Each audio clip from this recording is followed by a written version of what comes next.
Sanbonani Dumelani Ausheni. Hello, everybody. My name is Jessica Nkomo, also known as Auntie Dusky, and this is Fut-Afrique channel. This is a place where we basically unpack all the conversations that you don't get to see actually on a daily basis. And I still have an amazing guest today who's going to be telling us all about match officiating, women's sports, and some of her highlights in her career. Masing, good to have you back. Thank you, Jessica. How are you? Good to see you. Good, how are you? Good, thanks. So in our last chat, we had a conversation about match officiating, but I don't think we managed to actually break down everything and cover most questions that we wanted to. Yes. And I think this is a part 2. It's very important that we actually talk about certain things that a lot of people don't actually know of, and just to bring the information out to the people.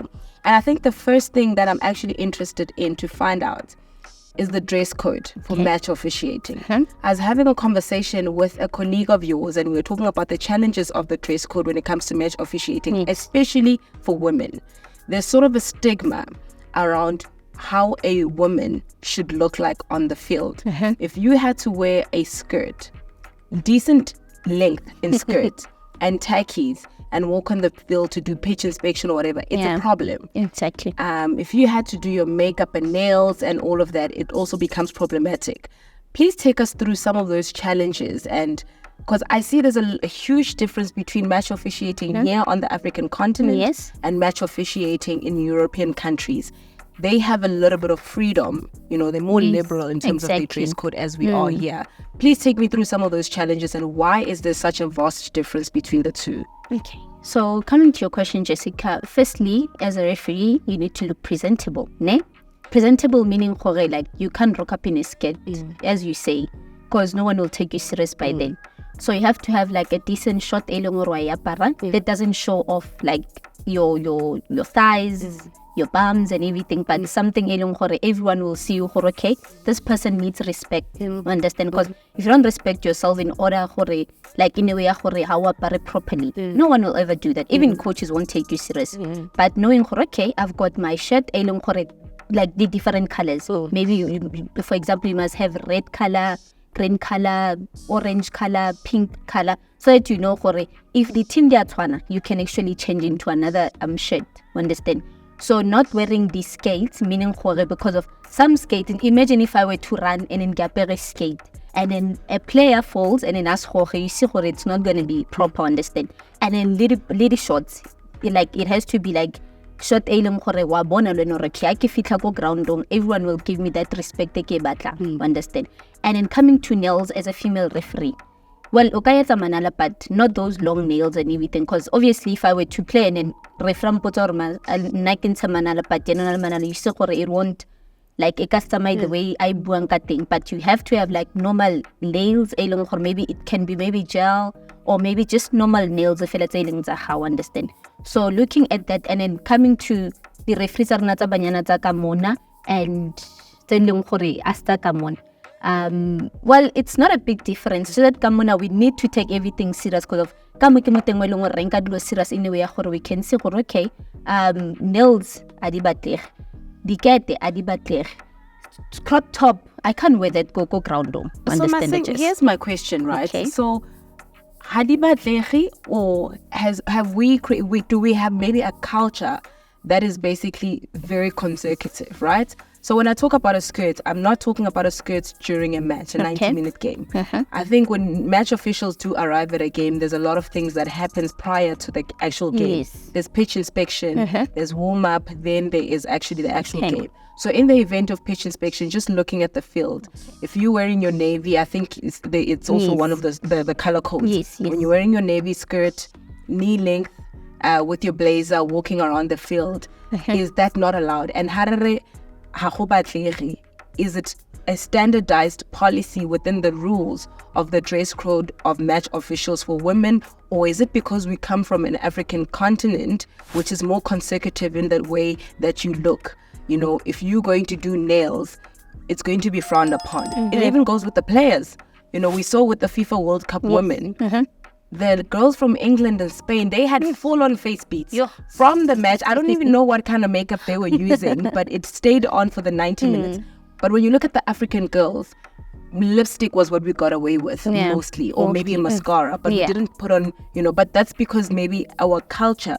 So how it's not allowed. Is it not allowed in the books, or it's just ba go sheba hampe if you do it? Well, I think, as I said, presentation.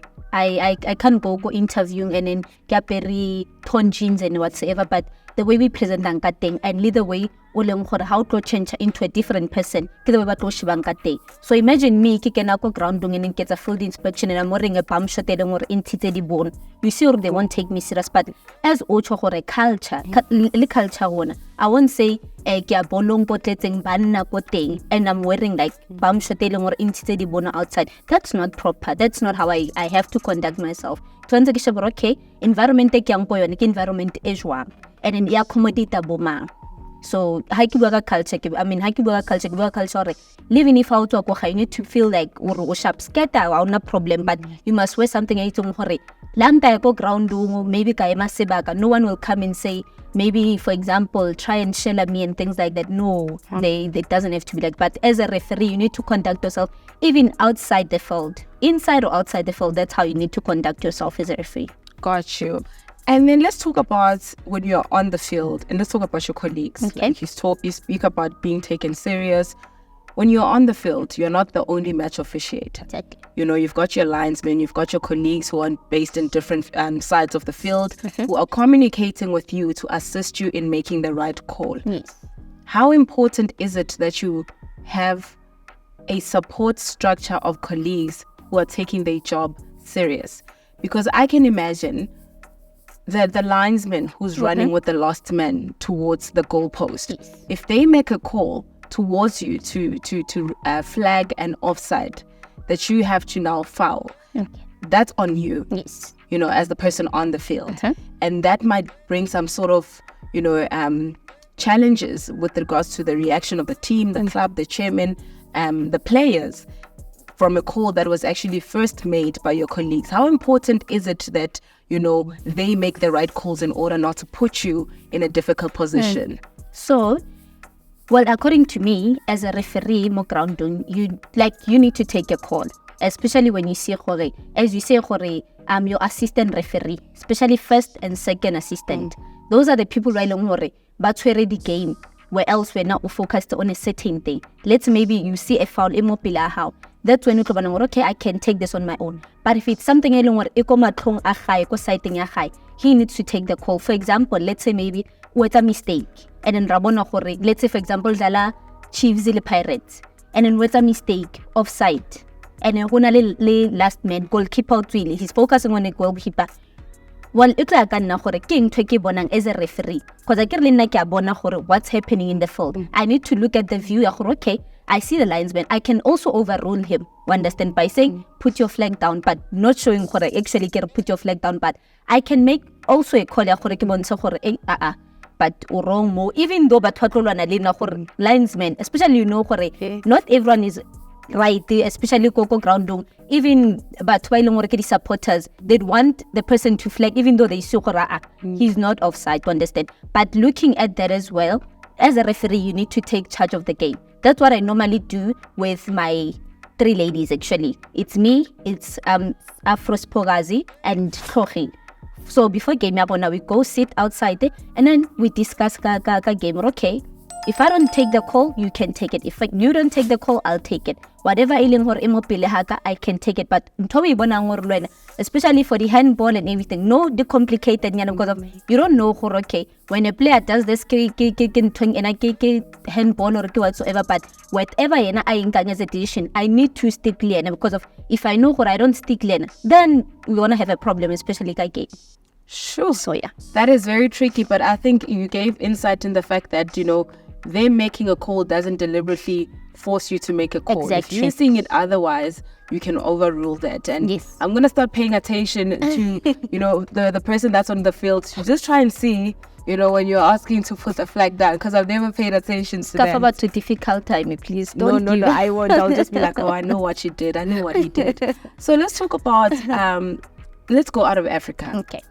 When we look at continental football, when it comes to the international globe, we don't see a lot. It's only recent where we would have maybe a corner making headlines, the first African match official, the first woman African match official, or any other match official from Africa making headlines only in the 20th century.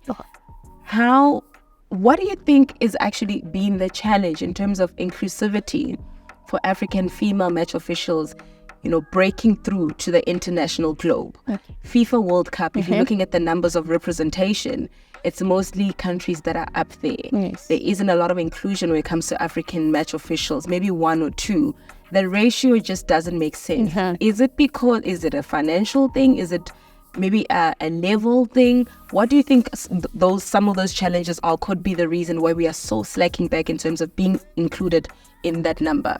When coming to that, actually, I'll speak from experience as well. I think it's not about finance, but it's about actually information, like getting to get information. Okay, because as a referee, you need to be fit, very fit.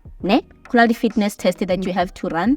They are tests that you have to write. You need to have levels. Understand? You can't go to maybe FIFA or referee, maybe for example Hollywood level 1. No, you need to upgrade each and everything. So I think sharing of information, especially with the referees, because right now if a way to come to me and say or to see me go ground maybe and say do you want to be like a referee that would actually travel to maybe Spain, for example Egypt, Brazil, things like that. I'd love to go there as well, understand, but I think more South Africa, we don't get to like share information. If I have a cousin, okay, this person would succeed, I'd actually take that cousin, get okay, come. But I wouldn't go out there and actually look for talent and in real talent. Okay, as you say, you need to go out there, scout there for the players and the players.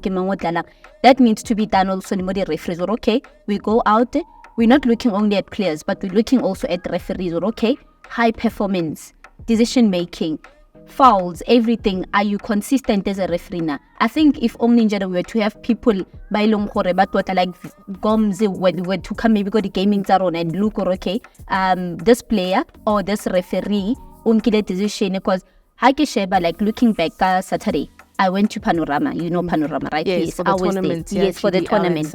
Exactly, yeah, yes, so I was there and decisions people from Safa were there. They were actually looking at us and giving us feedback. Okay, good lining as an assistant. So this that is actually something along Raibat is the referees. Okay, I need to improve on this. I need to learn, because if I were to go there one and think, okay, I'm good at this, but mutomo that's why like most of the coaches, but then the referees aman. No, decision we need to get feedback.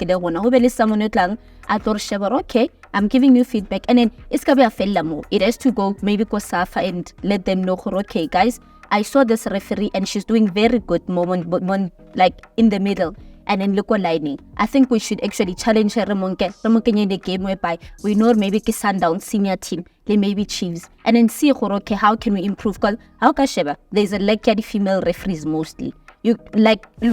I think learn how for example like referee like understand. So we need someone new, someone young, someone eager to learn, open to learning.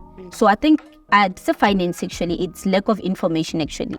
I like that you said lack of information, and you make a valid point to say, I actually don't even know if there's an association or committee or whatever that is so solely focused on the match officials, especially women, and making sure that they've got the right equipment. I know there's a workshop that happened now, which is helping. Yes. But to say that there's people that needs to come there and tell you your mistakes is a good thing, because I feel like people learn from understanding and hearing where they went wrong in order to improve. And match officiating needs to improve in South Africa. I think with last year, a lot of people would complain about the same things over and over again. So there's a lot of investment that goes into your guys' training and calling out your mistakes and so forth. I think it's better for you guys to do well so that you can work up the ranks of these levels, and we can see Masing officiating in the FIFA World Cup match, whether it's women's or it's men's. So I think I'm just hoping that, there's a lot of people that actually come up the ranks. And I wanted to actually ask you a question about diversity as well.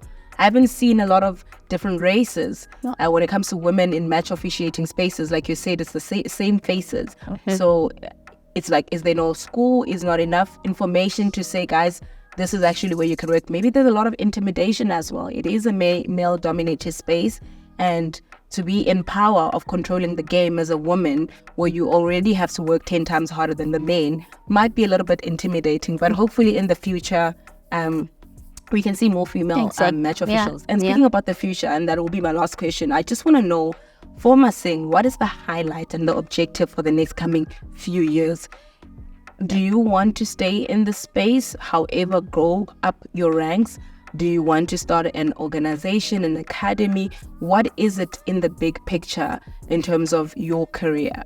Okay, so coming to my career, I choose it referring because of looking at the way I sports thing. So I play and then I also ref. So when growing up, I told myself, right, I just want to challenge myself and do something in the world out of like comfort zone, I understand. So that okay, how is it? So in the upcoming future, well, I was thinking of organizing like sort of like an academy and referees whereby mototoma like at the age of maybe 14, 15, 12 years and something like that, whereby I go out there, maybe like a nice environment, sports, and then I teach them the basic and then take them when coming to the tournaments. If there's maybe, for example, under 10 tournaments, I take Banabao and then Gababon okay, Kiba Kenya more, and then Babale like invite Baba environment into sports, especially looking at females, understand? Because females got nah, I'm a girl, I can't do this, I can't do that, I can't run, understand? So Kinyako, it's something it probably like play like a boy, understand? Like play like a boy and ask about feel I need to scream, I need to cry. Like they need to be strong, understand? Whereby we go and teach them, guys, this is how you become strong. You might not be strong forever, but you need to be strong for certain things. So that at our life, not everything or be like sweet motone, but you need to like go out there and okay, this thing it probably outcome for that. And looking at background, I didn't come from a very good environment, but the way people family they would actually inspire, no, do this, do that, no, skater, so no. And when I told them I want to become a referee, the insult and everything from everyone, they're like, you need to cut it. Until now, and then they see. Now I'm being invited to the engine tournaments. I'm being invited now from the 28th until the one Pirates Cup. I'm going to Hammanskraal as well for tournament discovery as well. Kajuni for 2 weeks. So I need to inspire those young people, especially Kasi. You know how Kasi is. When people see, she's from Kasi, I can also do it. So I need to inspire people, especially females. Basketball feel right. I can't reach there, no. And then I'd actually like to be like and like give a taste out there, especially when you're a referee and things like that. So that's what I'd like to do. I like that. Building your own academy, bringing access to the information that you said you think is lacked. So you basically creating a space to give the kids information, give them basic training, also going up the ranks. You're booked and busy.